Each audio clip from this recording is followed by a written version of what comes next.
আপনি আপনি এখানে কি করছেন? দিদি,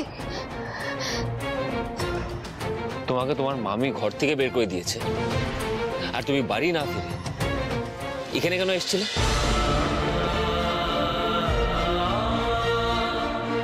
সারা দেখে নিয়েছিলে? অকৃতজ্ঞ বিশ্বাসঘাতক, সে বাড়ির নুন খেলো, সে বাড়ির সর্বনাশ করে ছাড়লো। শয়তান ভয়া একটা, ধ্বংস করে দিল সবকিছুই। দূর হও এক্ষুনি এখান থেকে, দূর হও। বাড়ি?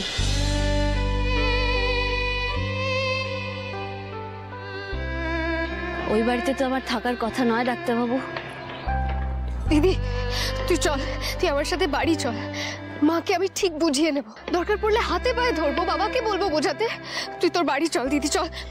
আমার থাকার জায়গা কোথায় হবে তার কিছুক্ষণের মধ্যে বিচার হয়ে যাবে। আদৌ কোনো বাড়ি আমার থাকার জন্য কিনা আগে তার সিদ্ধান্ত হোক, তারপর। দেবী, আমি তোমাকে বলছি, বাড়ি চলো। আমি কোথাও যাব না।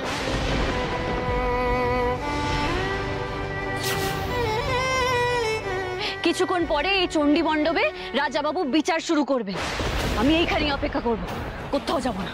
বেশ, বিচার তো তোমার একার নয়, আমারও হবে, তাহলে আমারও এখানে থাকা উচিত। সেটা সম্পূর্ণ আপনার সিদ্ধান্ত।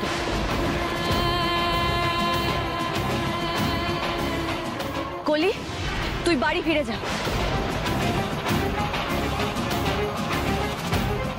তুই এইভাবে বেরিয়ে এসেছিস জানলে মামি খুব রাগ করবে। যা। তুই এখানে একা থাকবি আর আমি তোকে ছেড়ে চলে যাব? আমি কোথাও যাব না। কথা বাড়াস না কলি,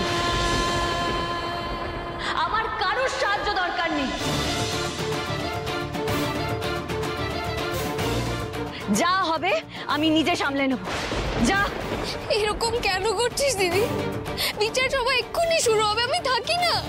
আমি বিচারের অপেক্ষাতেই রয়েছি।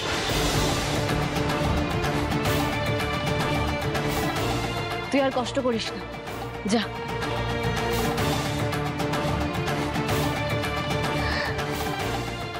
দিদি, বিচার সবাই বাবা মাকে নিয়ে আসবো।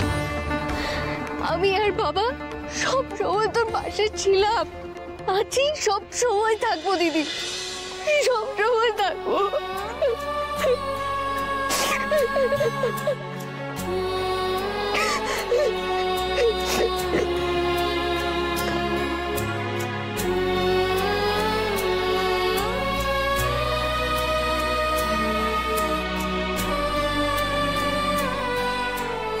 কলি, কলি, কলি, কোথায় যাচ্ছ?